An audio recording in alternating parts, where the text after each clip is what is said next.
Ladies and gentlemen, hit subscribe to this channel right now, to my super chat. I cannot thank you enough. Can't do this without you. I thank you for your support in the super chat. Go to H.A. Goodman's other channel right now. We're building that channel, and we're going to be at 300,000 plus subs on H.A. Goodman, this channel, very soon. It's because of you, and I want to thank each and every person here. Newly declassified appendix to Durham report sheds additional light on Clinton campaign plan to falsely tie Trump to Russia and FBI's failure to investigate. This is from Senator Chuck Grassley's. This is from the U.S. Senate Committee on the Judiciary. The Durham probe annex will be used to indict Hillary Clinton. 10 years too late, but the special counsel ended in 2023. You'll hear the analysis in a second. If you read the title, and if you just don't know what I'm talking about, haven't watched the channel, or you're just new to politics and don't really understand Hillary Clinton or the Democratic Party or the Democratic National Committee's role in creating and fabricating Trump Russia, you might say, Durham probe just indicted Clinton. What? From the public record evidence, and you'll hear John Ratcliffe in a second, you have right here the Hill CIA chief, Brennan Comey, and Hillary Clinton could face indictment. That's according to the CIA chief. The reason they will face indictment, well, Comey already did, but Brennan and Hillary Clinton, is that the Durham probe annex, the Durham probe, John Durham deserves the Presidential Medal of Freedom.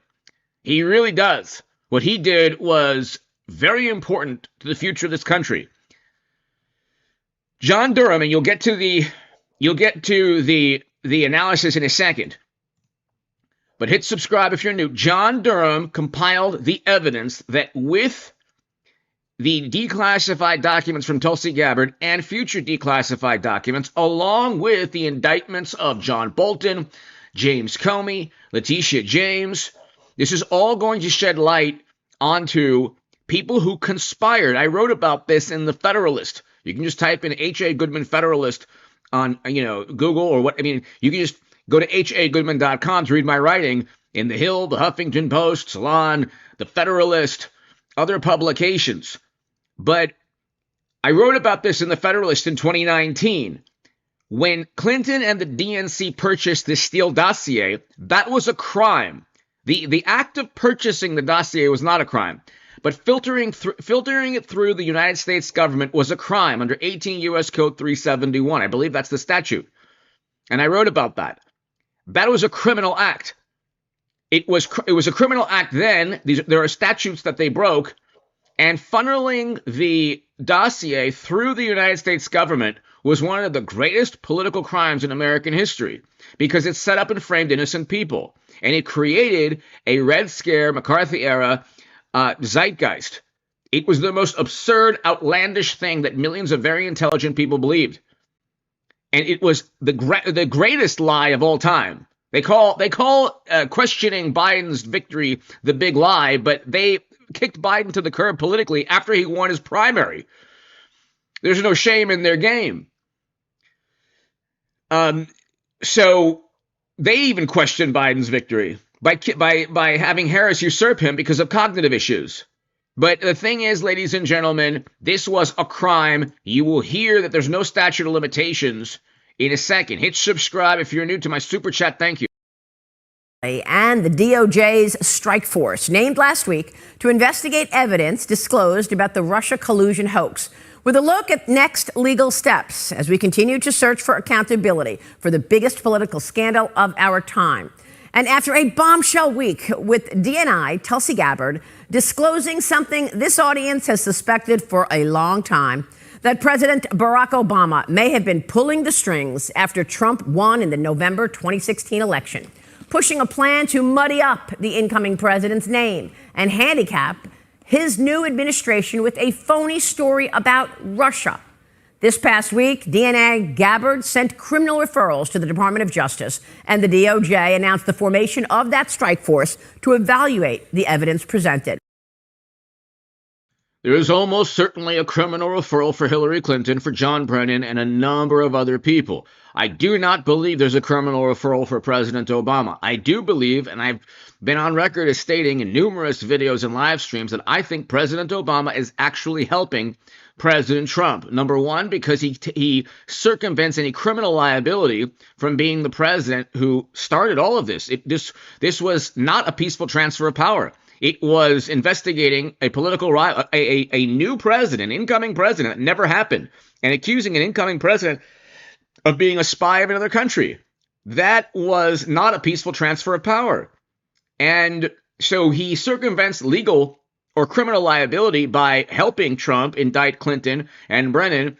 And then what President Obama does is he gains full control. Number two, he gains full control of the Democratic Party. So number one, he circumvents any criminal liability because everybody from Brennan to Clapper to Comey to all of them, James Clapper, it is John O'Brennan. I do the wonderful intel officials who set up and frame Trump's their voices. But anyway, they all committed crimes. They're all blaming President Obama, or they will during the defense.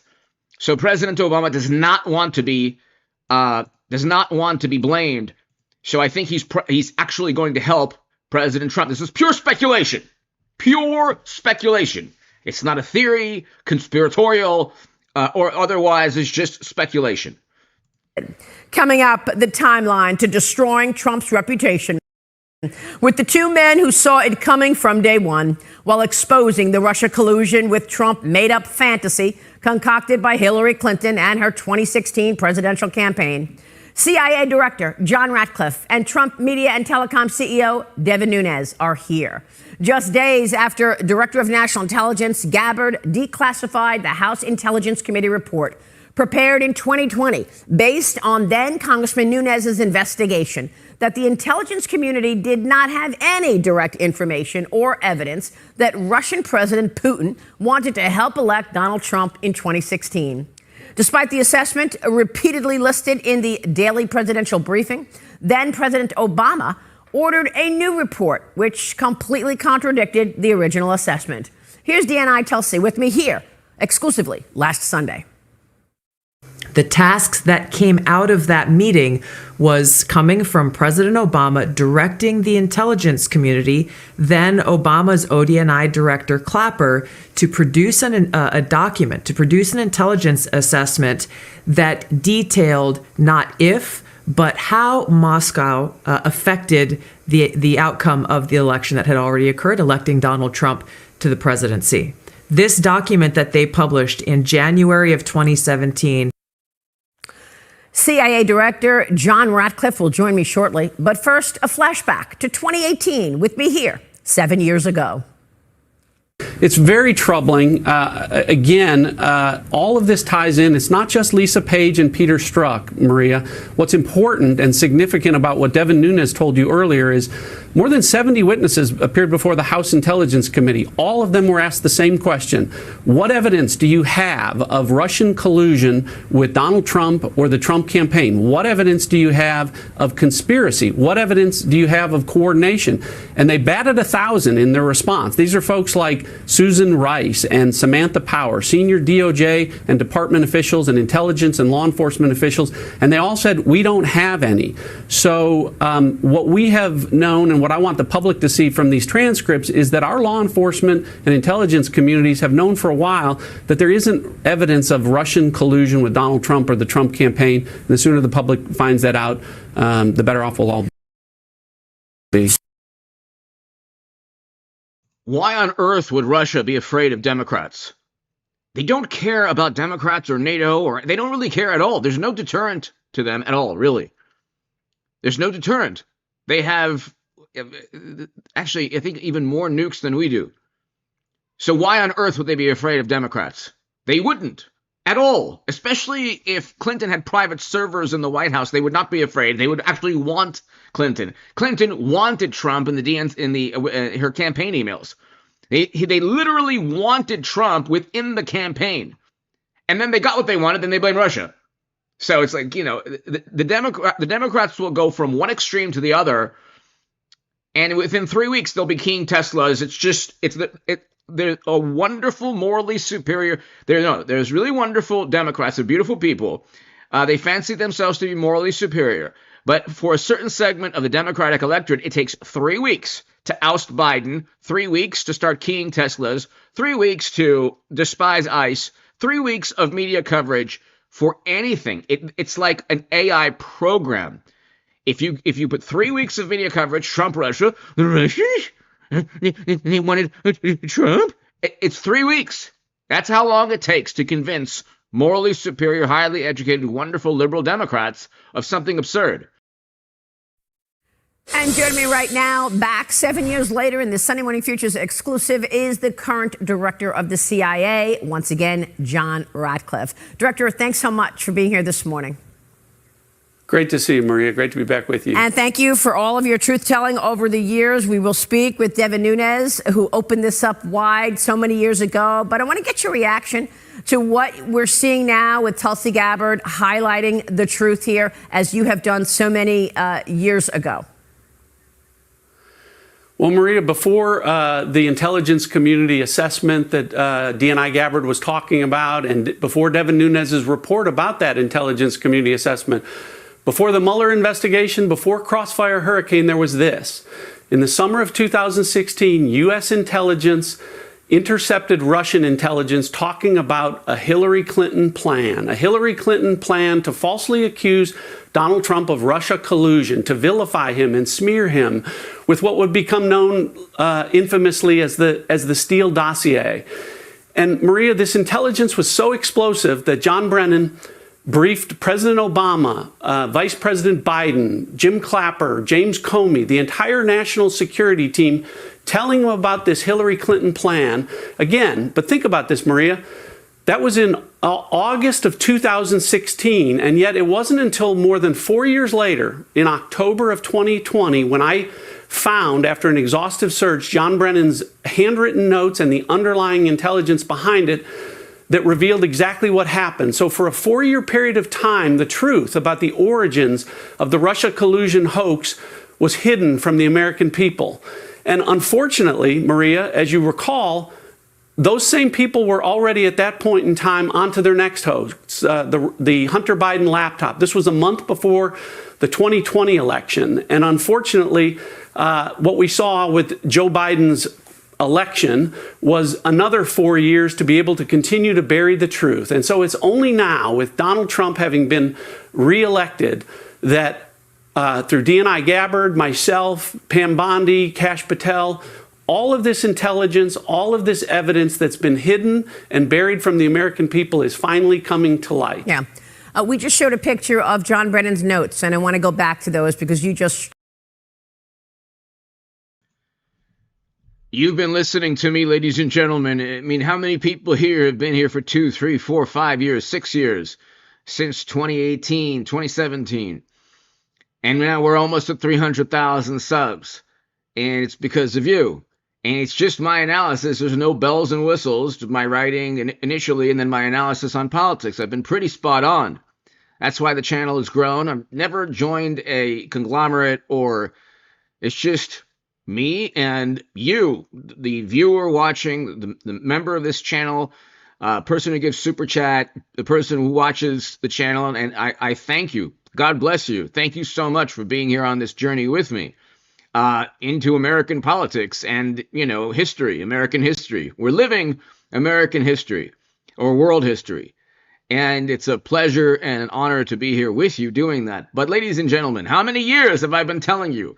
Clinton, Comey, Brennan, all of these people will get indicted, charged, prosecuted, many convicted. What they did was criminal. It was a criminal act. Even the most liberal jury in D.C.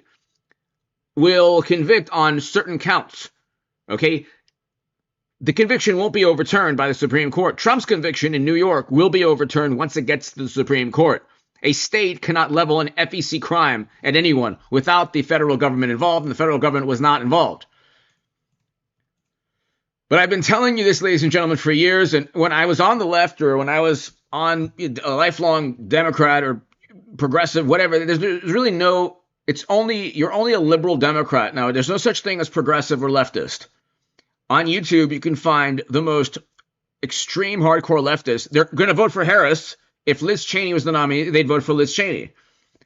The Democratic Party, I am not going to vote for Chris Christie or Nikki Haley or Liz Cheney. I'm not going to vote for an ever-Trump Republican.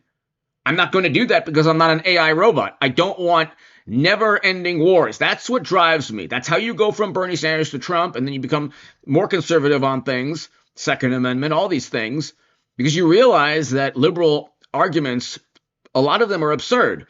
You could ban guns tomorrow, and guess what? Criminals will still obtain them. And so, because they're criminals, and that's what they do. Only law-abiding citizens will abide by that. Anyway, the point is, you realize when you go from Bernie Sanders to Trump, that Trump was the anti-war candidate, and a lot of the liberal or left-leaning ideas or ideology or arguments don't make sense. And the issue, ladies and gentlemen, is that I am like a hologram from 2016. Okay, you remember that? Remember with Princess Leia in Star Wars? She's like, "Help us, Obi-Wan." I'm like that hologram from 2016. Okay, so I'm telling you, 2016, everybody in America is still living within the year 2016. Because the day they cheated Bernie Sanders, the month that they cheated Bernie Sanders and then moved on to Clinton, and then Comey wrote the letter right after covering up the Clinton email debacle, which is top secret intelligence on servers, which is impossible to do from a cybersecurity perspective and highly illegal. The second that they did all of those things that never could have happened in American history, that never would have been allowed by both Democrats or Republicans, but the brainwashing, the indoctrination from 8 years of the President Obama's administration, something happened where they just did away with primaries. They set up and framed Trump. The media went absolutely bonkers, and they lied every single day. And now, 10 years later, Hillary Clinton will get indicted, according to John Ratcliffe and others, Brennan, all of them. They will get indicted. And likely convicted in many of these people will likely be convicted. Reference them. These are handwritten notes that John Brennan took during that meeting with Obama and the other top lieutenants, where he writes that Russia is aware of the Hillary Clinton plan to tie Donald Trump to a Russia story. And these notes is something that you highlighted many times, that Devin Nunes highlighted many times. Is this what you're saying was hidden, these handwritten notes and the obvious story right then and there in the meeting with President Obama, where John Brennan was writing notes down as far as what he was telling and discussing with that team? Well, think about it, Maria. During that 4-year period of time, think about the countless interviews that Barack Obama, Joe Biden, Jim Clapper, James Comey, John Brennan gave to the public, and testimony that they gave under oath about how Russia was involved in our election. And not one time, not a single time, did they ever reference what became verified intelligence, a Hillary Clinton plan. Verified, Maria, because in 2020, Hillary Clinton's own campaign manager took the oath under penalty of perjury in the trial of Michael Sussman and was asked about this plan and said, yes, there was a plan, and Hillary Clinton personally approved it.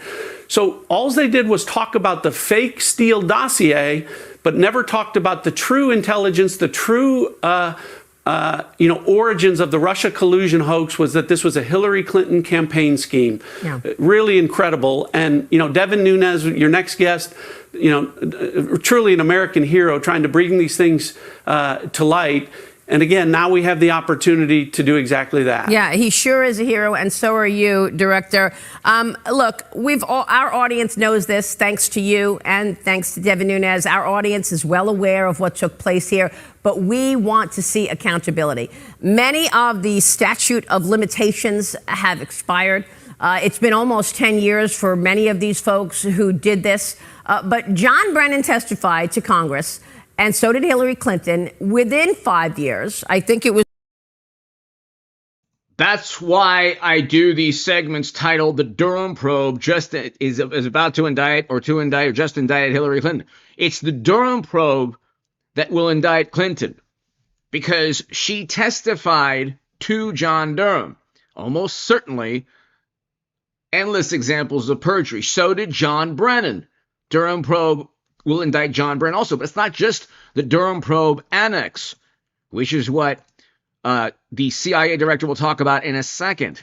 The reason that they will face indictment, the reason that the current CIA director is saying they're going to face indictment is that they started the conspiracy, and it was they conspired and worked together to lie to the American public in 2015, 2016. They kept lying until 2023.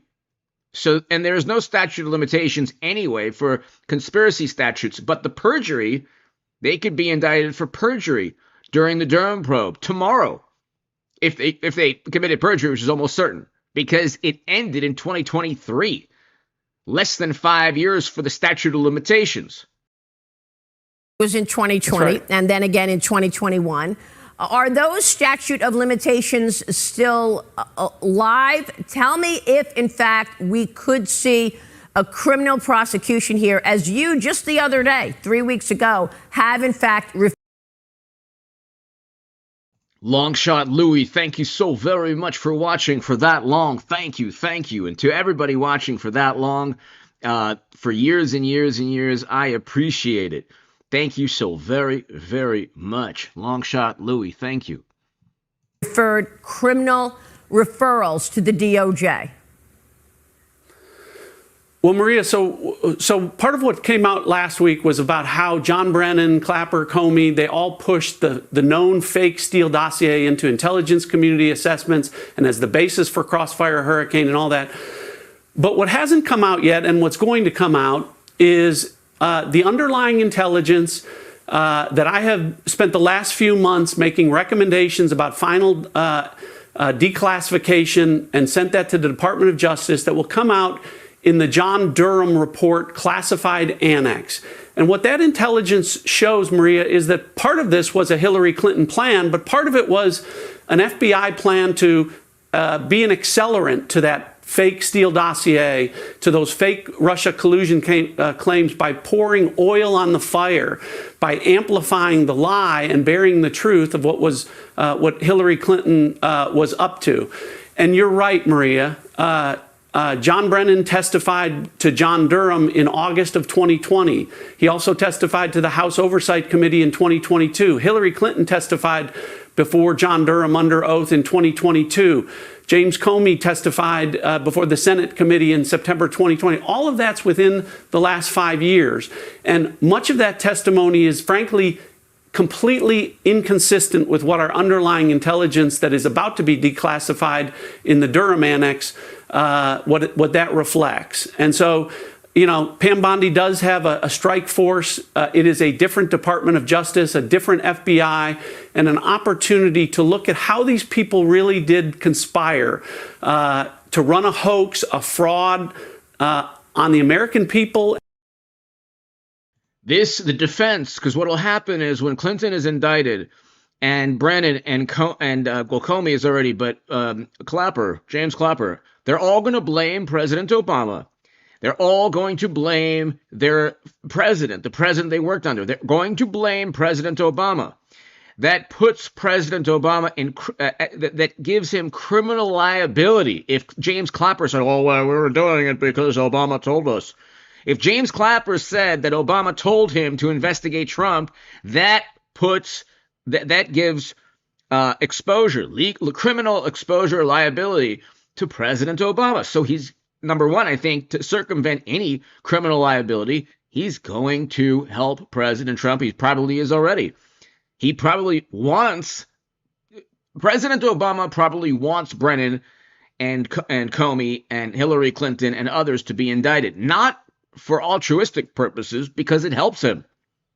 It helps him completely circumvent liability, criminal liability, and it helps him take full control of the Democratic Party from the I'm with her crowd, who still run the Democrats in many ways.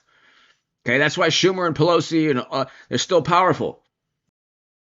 And against Donald Trump's presidency. And so coming forward, we understand that they did this, but now we need to understand how they did this. And I think that's why you see the left losing their minds over this, Maria, saying, why are you spending time? This is vindictive. You're going back. This is Donald Trump, seeking retribution. It's not.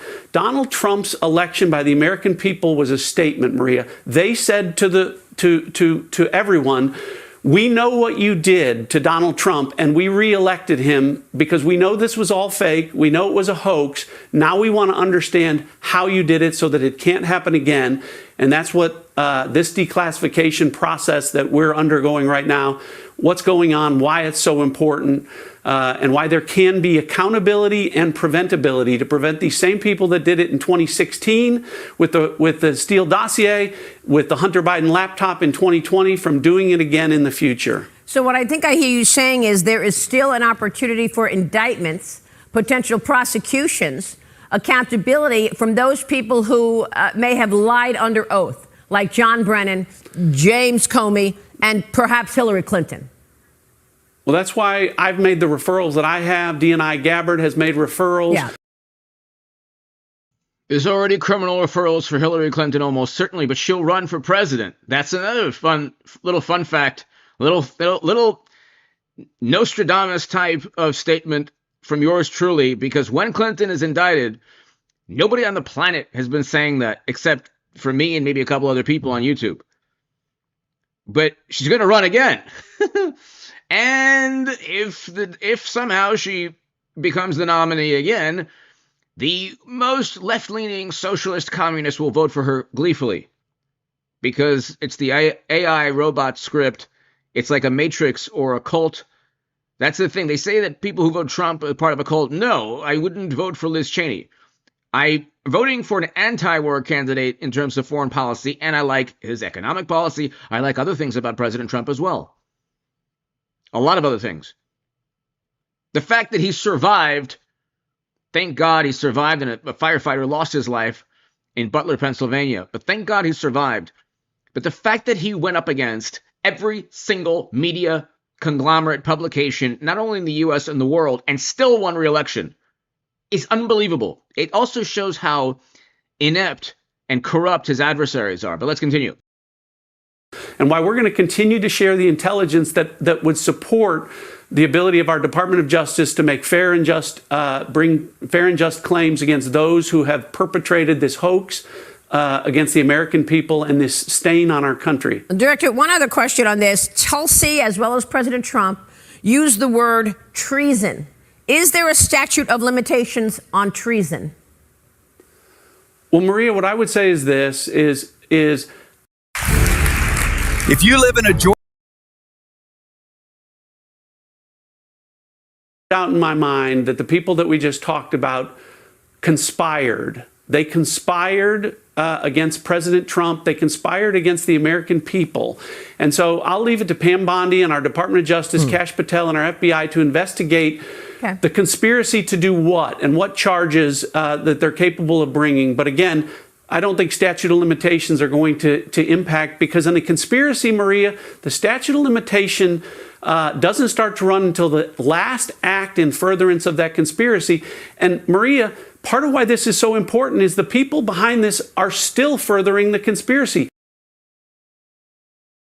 They're still furthering the conspiracy, but with the government shutdown, and even before that, with Trump slashing all these government agencies, the entire framework, the bureaucracy that protected all of these people, they knew that they could do anything they wanted. They could create a hoax.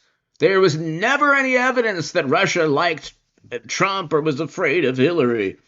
To the contrary, you could make a better argument that they wanted Hillary for a number of reasons, including the cybersecurity debacle. James Comey literally testified in Congress that Uma Abedin was forwarding classified data to Anthony Weiner. You couldn't even touch his laptop, likely, with a hazmat suit, but it was obtaining classified data. That's what Comey himself testified. You think the Russians are scared of that? They're refusing to admit or acknowledge what they did in 2016 and what they did in 2020 was wrong. And so I think that's why this is so important and why I'm excited about what the American people will see very shortly and what's to continue to come. We'll wait for that John Durham report and the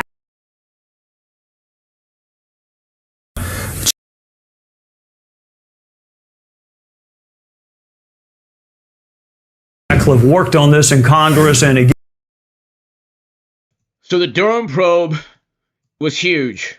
The Durham probe annex that was declassified that you could find in Chuck Grassley's page or the Senate Judiciary, that is going to be used to indict Clinton, Brennan, and others. Okay, it falls within the 5-year statute of limitations. It pertains to perjury, a whole bunch of other things.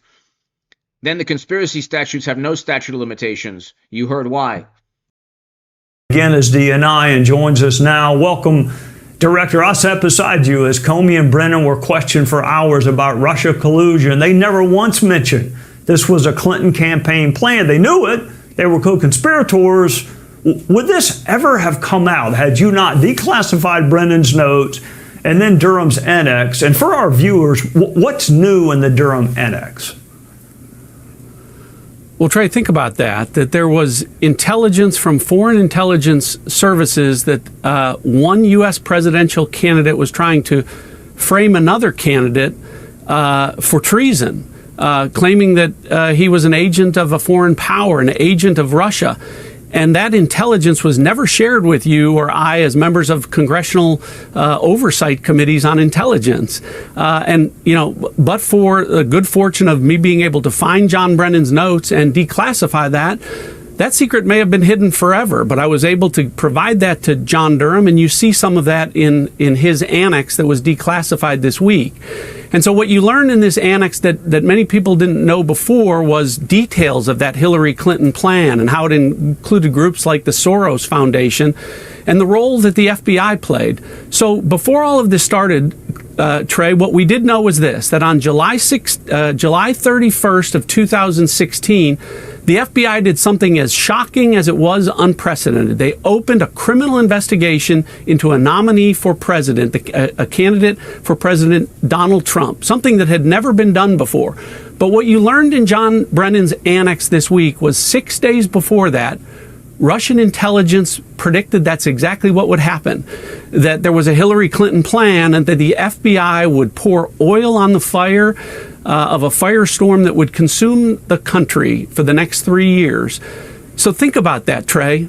Either the Russians made the greatest prediction or the luckiest guess of all time, or this intelligence was real. And of course, the answer is this intelligence was real. And how do we know that? Well, subsequently, under penalty of perjury, while under oath, Hillary Clinton's own campaign manager confirmed that there was such a plan and that Hillary approved it. So that, I think, in addition to what you learn about the FBI's role that came out this week, was that this intelligence that was so shocking that John Brennan brought together the National Security Council, President Obama, Vice President Biden, Clapper, Comey, Susan Rice, and briefed them on this intelligence about a Hillary Clinton plan to frame Donald Trump, and that the CIA made the required referral of that to the FBI to investigate that as a counterintelligence matter. And as John Durham found, the FBI buried it. They didn't open a file. They didn't assign an analyst. They didn't investigate it all. Everything they did was criminal, but it was illegal as they were doing it. They set up and framed Trump through bureaucratic means, through bureaucracy. You have the text messages from agents stating, we will stop Trump. He's a menace, all of these things. But when cornered, whether it's McCabe or Comey, well, we received this document. We didn't know. Comey is on record as stating he didn't know who purchased the Steele dossier. So is Brennan. This is completely absurd. This is completely absurd. That's not only perjury, but it's like part of the conspiracy statutes. How are you the CIA chief and you're the FBI director? You don't know if Clinton had intent using servers. That's also hilarious. But you use a dossier, you show the incoming president a dossier full of lies that even Michael Cohen was suing BuzzFeed for, and you don't know who purchased that dossier? You have no clue. Of course they all knew. But it's like, you'd have to be a complete imbecile to take them at face value, what they say. That's just the perjury issues. So they got Comey on the perjury, and then he's going to try to throw it out of court, and all these legal minds are saying, oh, he's going to throw it out of court. Well, Pam Bondi knows the bureaucracy within the DOJ likely better than Comey's legal counsel. But anyway, once they get the trial, there will be a superseding indictment. And they're going to almost certainly indict Comey for more things. And then that leads to Clapper, Brennan, and Hillary Clinton and others being indicted.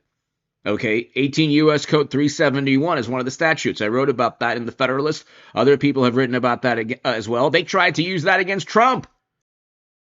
They just spent the next few years, really, amplifying the lie of Hillary Clinton's Steele dossier and burying the truth of her plan to frame Donald Trump. It is the greatest political scandal that we hopefully will be the last that we'll see in our lifetime. Speaking of amplify, Director, I want you to amplify a point that you just made, because you and I both know John Brennan, the New York Times, they're still in denial. They're claiming that none of this has been verified. Well, they have to, Trey. I was writing about all of this when the Huffington Post was still publishing everything that I wrote. I was writing about this in 2016, 2017, when they first started the nonsense.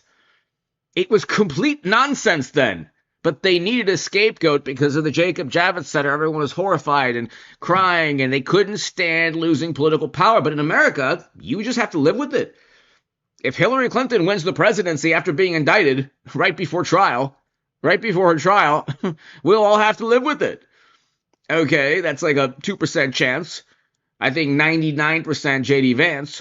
But she's going to run again for president. They'll vote for her if she's the nominee, and she'll be indicted, almost certainly convicted in a court of law when it gets to trial. They have to, because to do otherwise would be to confess their guilt. My critics in this regard, Brennan and Comey and Clapper, they said I was wrong about there was no Russia collusion. They said I was wrong that Hunter Biden's laptop was real. Of course I was right. I was telling the truth. Our intelligence reflected that, and the same is true here. This intelligence is real. And for Comey and Brennan and Clapper to say otherwise would be to confess their guilt, to say that they gave false testimony, that they misled Congress, that they obstructed justice. So they have to put up these straw man arguments saying, well, we stand by our assessment that Russia meddled in the 2016. Well, that wasn't their argument. Their argument was that this was unprecedented, that Donald Trump was potentially committing treason, that he was an agent of a foreign power. And so, they have to take that point. And to the point of the New York Times and the Washington Post, the same thing. They don't want to admit that they wrote thousands of false stories. So they don't want to give back the Pulitzer Prizes that they gained for writing those false stories. So they're doing it to do anything other than to try and fight this and say that it's not real would be to admit their guilt. To admit they were wrong, and to admit that they deliberately misled the American people, which is exactly what they did. Yeah, they also might want to read Hillary Clinton's campaign manager's sworn testimony, because he admits what you just said. They deny it, but we'll see what they say when they get under oath. Is there more to come from either you or FBI Director Patel? Are there more shoes to drop that we should be looking for? Yeah, there are, Trey. So, people need to understand that, there is no Russia collusion hoax file cabinet at the FBI or at the CIA. We have to look for these documents, sometimes that are well hidden. You have to go trace through emails and look for signs and clues that would point you to. That's how I found John Brennan's notes, and that's how we found additional documents. I've talked with FBI Director Patel.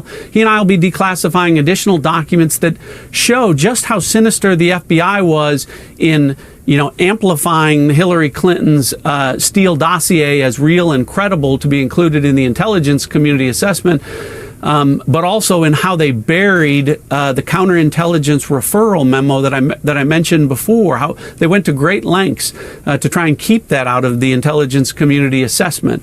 So there will be more to come, and I think that people should expect that the Trump administration will continue to shed transparency and light and truth, again, because, Trey, there is no question, this was the greatest political scandal of our lifetime. No one wants to see this happen again. It was the absolute greatest political scandal. It was and I've not to pat myself on the back, but I've been one of the people. There's probably a handful. I mean, John Solomon is a million times more influential, a better journalist. He's amazing than I am. He's fantastic. There have been a number of people. I'm probably very low on the list of people talking about this, but I've been talking about this for a long time. Okay, there have been others who have as well, and who've done just amazing work. John Solomon being Miranda Devine, John Solomon, all of these journalists deserve Pulitzer Prizes.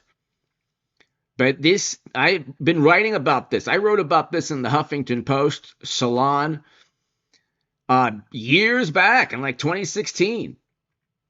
And it was all nonsense back then. We all knew, everyone with a functioning brain knew that it was a setup. They all knew it. And yet they were fine with it. This is Jim Jordan talking to John Durham about the Durham probe. Listen to what Durham says. Mr. Durham, in the summer of 2016, did our government receive intelligence that suggested Secretary Clinton had approved a plan to tie President Trump to Russia? Yes. Was that intelligence important enough for Director Brennan to go brief the President of the United States, the Vice President of the United States, the Attorney General of the United States, and the Director of the FBI? Yes. And was that intelligence put then into a memorandum, a referral memorandum?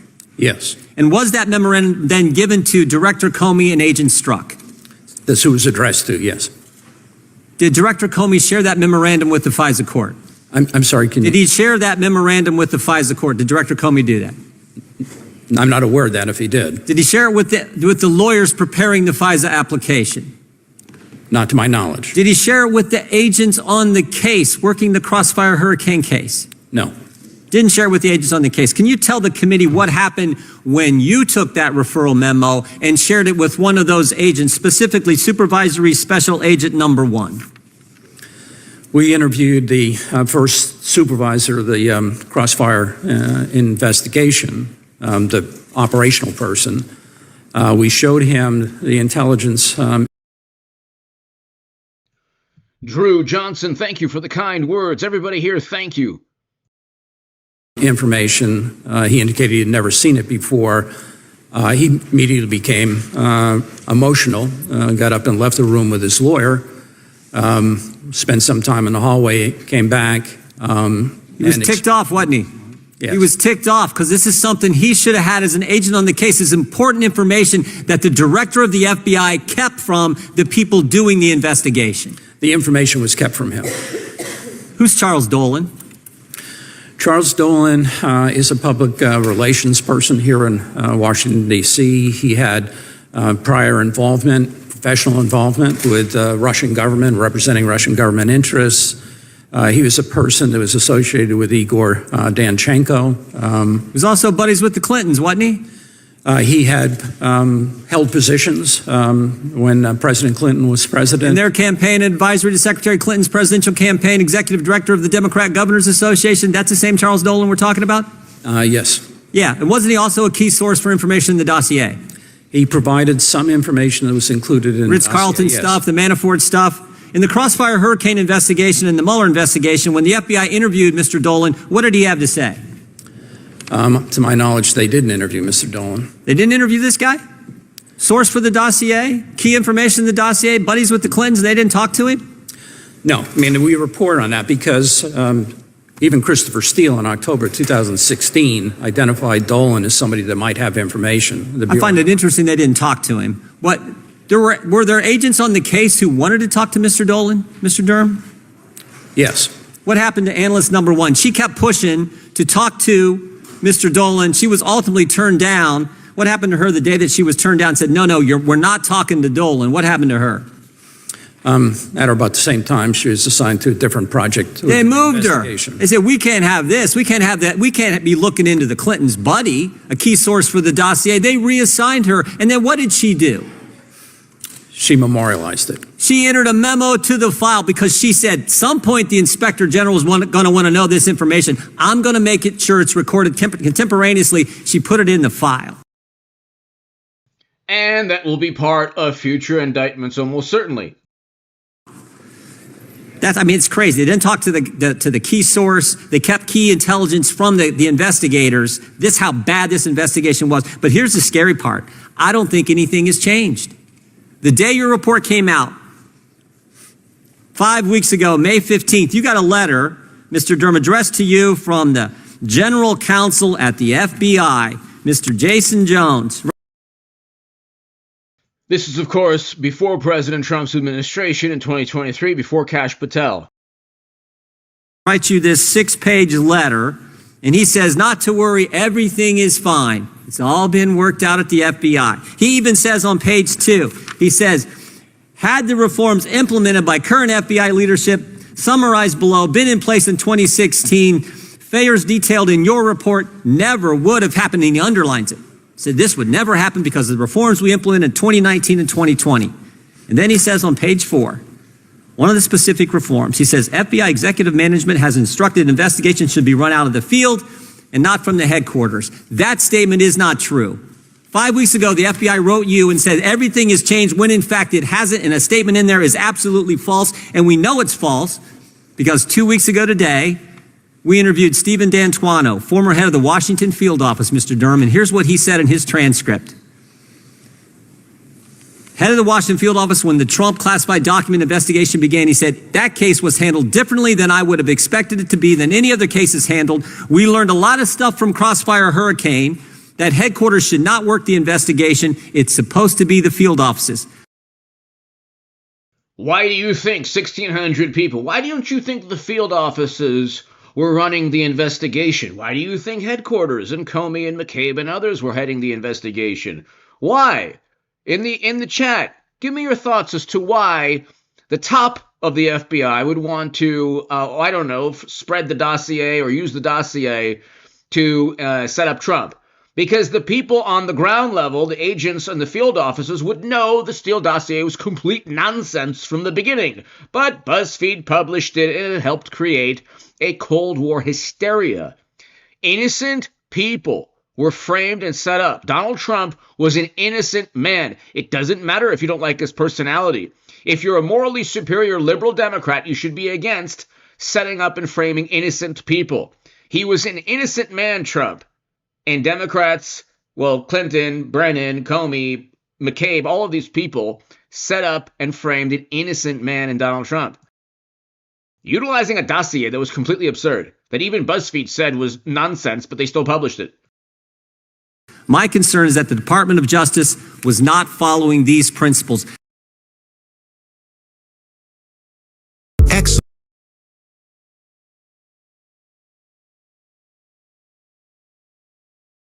Mr. Dolan, I will quote excerpts from your report describing the FBI actions in Trump's case. You call them sobering, I call them alarming. Rapid opening, made no sense, no sound reason, no explanation, difficult to explain, no follow-up, uncorroborated evidence, unevaluated information, rumors and speculations, thin intelligence, exculpatory statements were not included, misrepresentation of the recorded conversation, noticeable departure, not using typical tools, serious lack of rigor, choose to ignore red flags, unwarranted delay, ignore nearly all recommendations, didn't disclose intelligence, not inform of inconsistencies, did not give appropriate attention to facts, did not adequately examine did not receive satisfactory explanation, was not informed, never corrected assertion, never advised, never been apprised, never gave appropriate consideration, no further action, failed to make known, failed to act, failed to follow logical leads, failed to interview, failed to revise the paperwork, failed to take even the basic steps, failed to determine, failure to provide, failure to integrate, failure to fully exploit the materials, failure to critically analyze information, failure to properly consider, failure to correct errors, ignored contrary evidence, was never brought to the attention, intentionally falsifying material documents, fabricated the allegation, omission of material fact,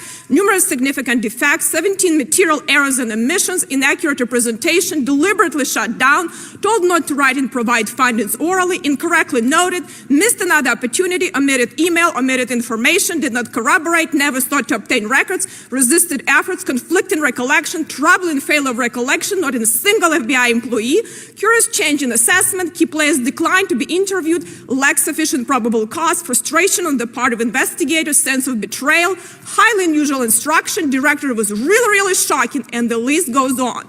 Dolan, with extensive connection to the Democrat Party and access to senior Russian officials. So this is Congresswoman from Indiana, Victoria Spartz. Fantastic recap. All of it is everything she just mentioned was a criminal act by a whole lot of people. Were criminal acts by a whole lot of people. She just stated about 30 or 40 different crimes, okay? It's not bureaucratic nonsense. These are specific crimes linked to specific statutes. Officials and Putin's think tank was never interviewed, request was denied, case was never opened, Auden instructing to cease all research and analysis related to Dolan. Leadership directed to dedicate no resources to Dolan. FBI interviewed hundreds of individuals, yet they did not interview Dolan. Danchenko failed to properly consider prior Russian counter-espionage case. FBI's validation unit raised serious concern. Management ignored and resisted nearly all recommendations and supported continued payment to him. Jonas Wagner, special envoy to Secretary Kerry to Libya, who worked as lobbyist for Russian oligarch Deripaska with ties to Putin, disseminated still dossier to the U.S. official and destroyed his records. Deripaska was allowed to buy, control, and package in uranium company with extensive mining projects in the United States approved by Secretary Clinton's State Department in 2010. The former head of the FBI's counterintelligence division in New York, McGonigal, involved with this case, recently was accused of taking money from Deripaska. Clinton case from your report stands in stark contrast. Lack of action, considerable caution, never open inquiry, in limbo, linger, defensive briefing, corroborating information, no effort to investigate cease and desist due to the undisclosed concern, decline to issue subpoenas. You're concerned with FBI's reputational harm. But it appears to me, using Director's Clapper's lexicon, this case has all classic earmarks of collusion and cover-up. However, not one person went to jail, and Clinton campaign operatives like Jake Sullivan now have the highest national security position in our government, who's actually driving a very slow response to the Russian invasion of Ukraine. Do you believe that justice has been served? I can speak to what my team and I did, which was to try Just tell me yes or no. Do you believe has been served? We tried to serve justice to the best of our ability. Okay. I can speak on that. You also state Russian intelligence knew of still election investigation for the Clinton campaign before Crossfire Hurricane was opened. And still some sources could have been compromised by Russian. However, FBI have not appropriately considered to the possibility that the still reports was Russian disinformation. Is that correct? If we're talking about Mr. Danchenko? No, just you said, this is in your report, you say that Russian FBI never considered the possibility that still reports was Russian information. So she's brilliant. This woman is brilliant, okay? And she is listing crime after crime. And everything she said is linked directly to a criminal act by people who conspired against Trump. They used bureaucracy in the most sinister and diabolical, in one of the most sinister and diabolical manner that you can use bureaucracy. And full on part, is that correct? That they did. Do you know why?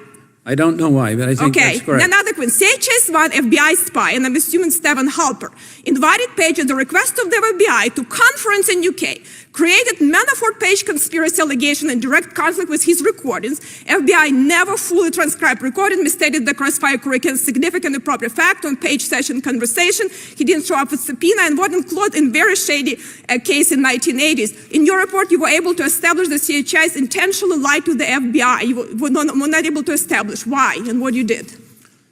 Okay, I'm not sure. CHS-1. I'm sorry. CHS-1, you said that you were not able to establish that CHS-1 intentionally lied to the FBI. What did you do and what didn't do to establish it? You're not able to establish. Let me see. This is on page 89.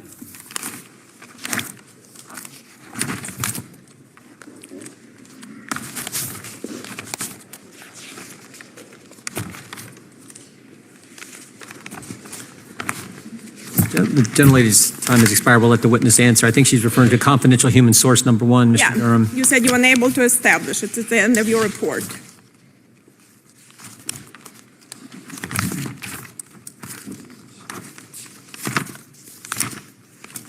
And it's at the end of it.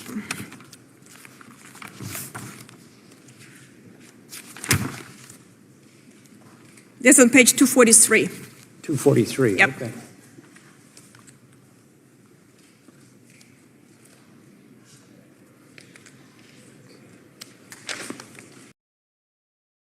At least Durham is better than Mueller. Poor Mueller is like, what? Page what? Poor guy, God bless him. But Durham, at least, I mean, you know, it's a big report.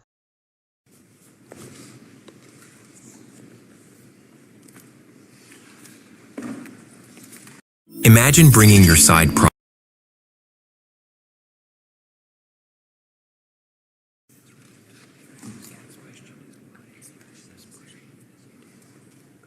They're down there last two. Okay.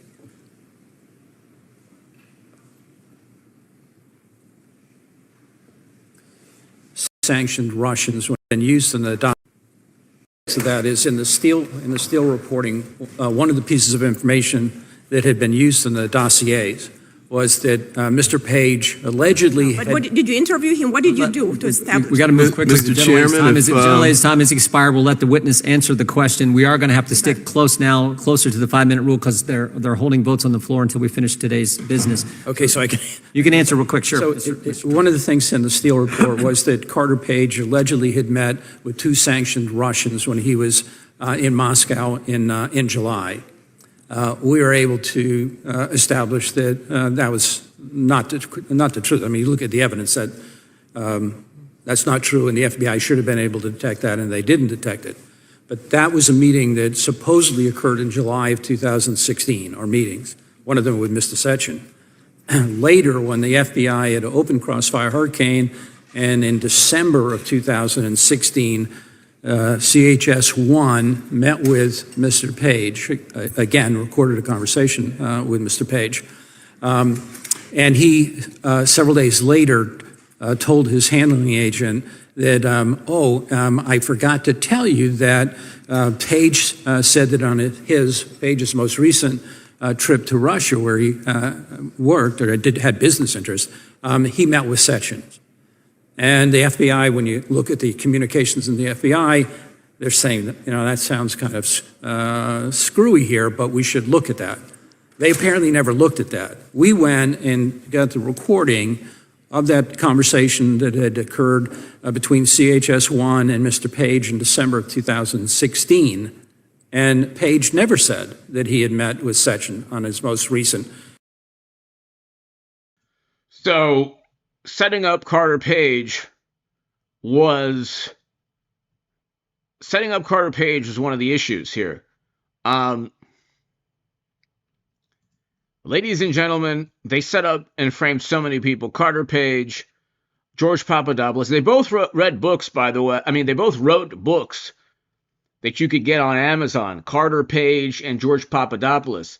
I've read most of both of those books, and they're really, really good. You should, really consider buying them if you're interested in how these Americans were set up and framed by their own government.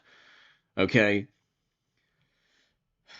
Ladies and gentlemen, this was complete nonsense from the beginning, but it was all a criminal act. When I type, in the titles of these Durham probe indicts Clinton, the Durham probe will indict Clinton.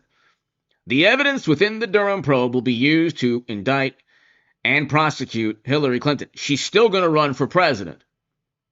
And the greatest far-left zealot is still going to vote for her no matter what. You can find socialist, communist, doesn't matter. They're still going to vote for Clinton because the way Democrats work is anyone who's the nominee, Liz Cheney, Hillary Clinton, anyone. Chris Christie could be the nominee. They'll vote for him. So she's going to run, but she'll be indicted along with Brennan. Comey is already indicted. Clapper and everybody else. Hit subscribe to this channel right now. Go to H.A. Goodman's other channel right now. And God bless you all. Thank you for the kind words. I'll see you tomorrow, everybody. I'll have a live stream at around, I'd say, probably 1, 2 p.m.